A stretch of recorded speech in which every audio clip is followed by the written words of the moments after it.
Legendary Houston rapper Bun B has been a defining voice in hip-hop for decades, rising to fame as one half of UGK and helping shape the sound of Southern rap. But his impact did not stop there. He has built a legacy as an entrepreneur, educator, author, and community leader right here in Houston. I mean, the list goes on, right? From sold-out Rodeo Houston performances and major collaborations to his work uplifting local culture, Bun continues to represent the city in a powerful way. And Bun joins us now in studio today with some exciting news for fans. Bun B, welcome to the show. Welcome. Happy Cinco de Mayo, guys. Yeah. Yeah, I just came from lunch at a little Mexican food and a margarita.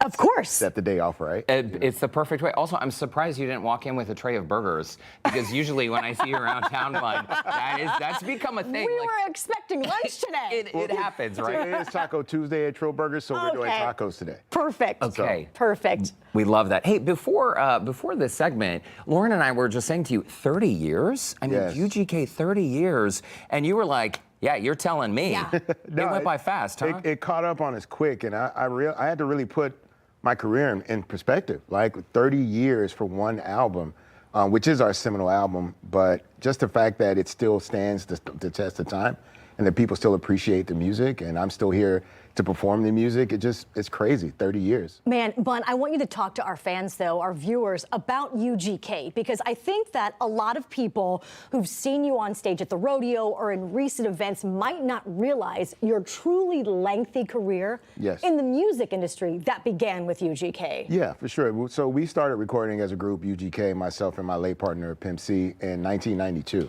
And so Ridin Dirty was our third studio album. And that was the one that really kind of set us apart from the pack and really defined us as a group as far as the music, the lyrics, and the way we presented everything. So just to look back at how far I've come from those days to now, it's really awesome. You know what I'm saying? Like, I really don't know how to put it in proper perspective with words, and that's why we're gonna do it with music. Absolutely. Just in the Houston rap scene in general, right? Yes. How much it's grown. No, absolutely. And I've been able to utilize that cultural equity in other different places, you know, starting Trill Burgers, teaching at Rice University. The music has helped me segue into so many different things. So everything kind of goes back to that album and that moment in '96. Bun, does it surprise you, and I know this happens all the time, when people come up to you and they talk about high school, they talk about the nostalgia that you tap into. Does it surprise you that moment in your life is also a defining moment in a lot of Houstonians' lives? It really does, because I think a lot of us mark the moments in our life by the music and the friends that we were with around that time. And so for many people, their time with their friends and their youth growing up was during the Ridin Dirty years. And so they're so connected with these personalized moments that they have to go back and look upon with retrospect. And so we're happy that they still appreciate the music, they still appreciate me as an artist, and they still want to celebrate this music. Of That's course. what we're counting on. Hey, look, when I hear Big Pimpin', I think back of when I was 18, my very first club on Richmond I ever got into. You know, I'm singing Big Pimp with Pimp C and Bun B, and like those lyrics are just emblazoned into my soul. But that takes me back to such a great time in my life, and I always love to hear that we've caught up with you for so many years, and you're still doing so good. Well, I mean, if you look at it, I mean, we live in a time now where literally thousands of songs debut every day. Right. Yeah. Right? There's so many people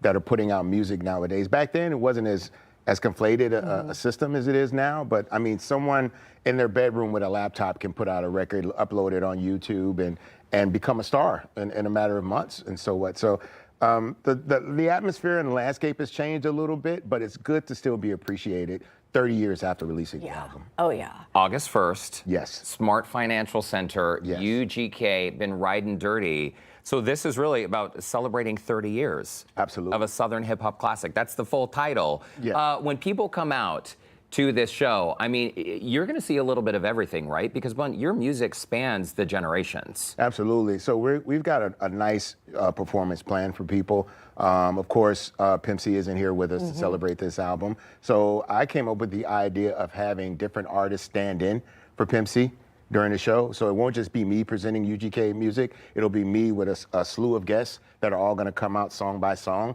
and stand in for Pimp C throughout the concert. And we're not going to tell people who's coming. I feel like I've been down this road with Bun before, and when Bun goes through his Rolodex of friends, we're not just talking myself and Derek Shore, we're talking like big names here. Look, I've been blessed to have a storied career, and I've built relationships with a lot of people who have grown and become legends in their own respectives.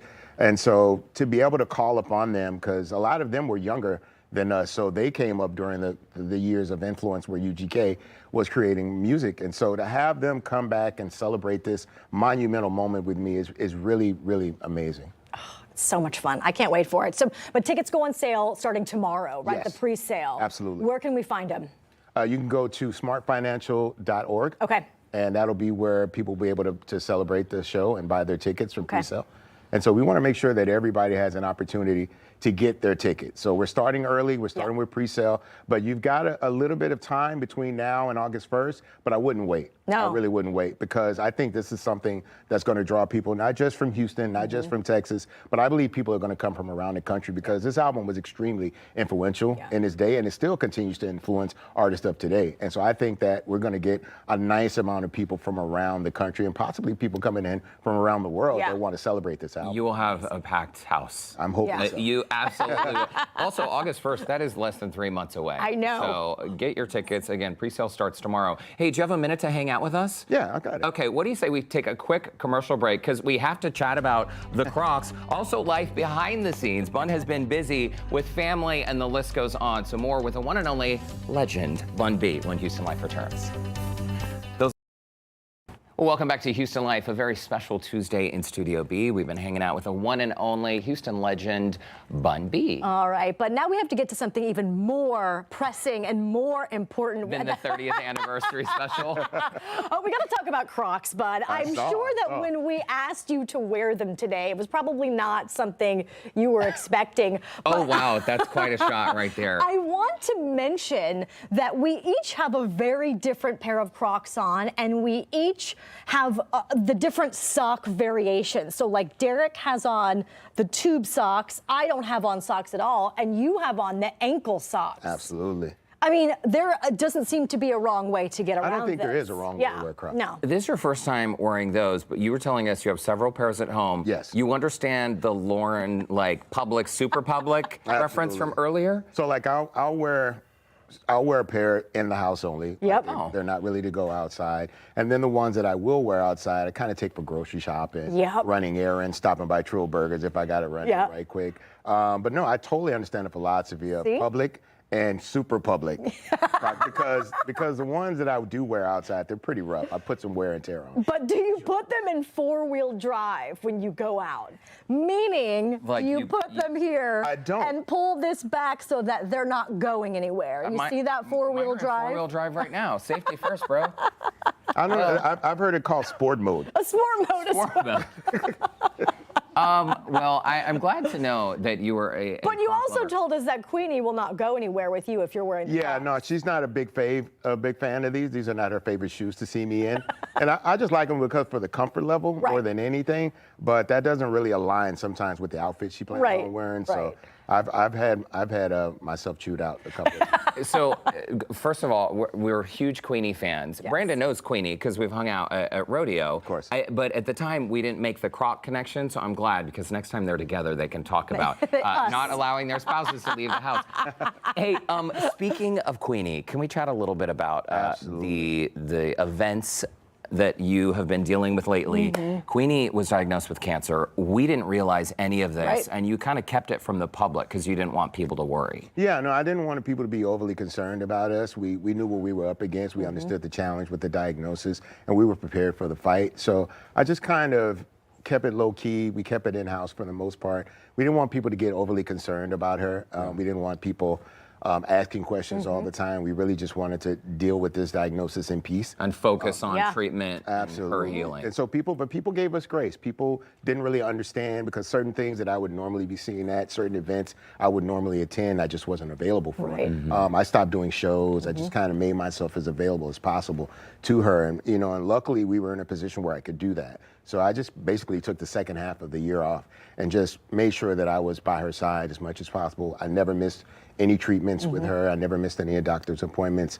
And so I just wanted to be as supportive as possible because it's such a tough journey for her and for anyone that's fighting a cancer diagnosis. It really is not just them, the family goes through it as well. So, I wanted to keep a stiff upper lip. It wasn't easy. I got very emotional through certain parts of it, but I wanted to be strong for her, for sure, for our children and our grandchildren. I didn't want people to be overly concerned and stuck with, because when you hear cancer, and, luckily diagnoses and treatments have progressed, but I grew up in the age when you heard cancer, you automatically thought somebody's life was severely in trouble. But we caught it early, so I always, tell people early diagnosis is the best way to deal with these type of things. So make sure you're getting checked.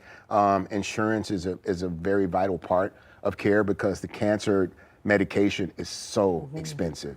It can really bankrupt a family if you're not financially prepared or if you don't have the right insurance coverage. It can bankrupt a family. And to not have to worry about money along with the diagnosis is something that I really would like to see more families be a part of, so I'm definitely an advocate for people being insured. I want people to have their families covered and to be able to battle this thing so that money isn't something you have to worry about along with the cancer. It adds insult to injury. Yeah. It really is. Yeah, you guys have been together forever. She's your best friend, and I can't imagine what it felt like when she rang that bell. I don't think people realize it's our 30th anniversary too as a couple. Congratulations. So we started dating about a month before Ridin Dirty came out. No I met her. I just got the finished copy, and I called a friend, Eddie, who's no longer with us, and I said, hey, I got the new album. Let's have a little get together, play some music. And she was one of the people that came to the get together, and I was like, that girl's gonna be mine. She's your ride or die. That just gives me goosebumps. This moment, right after she rang the bell, and of course, friends and family, hospital staff, this video is on your Instagram page if people want to watch the full thing. I mean, it moved all of us, Bun, in ways that I can't even express.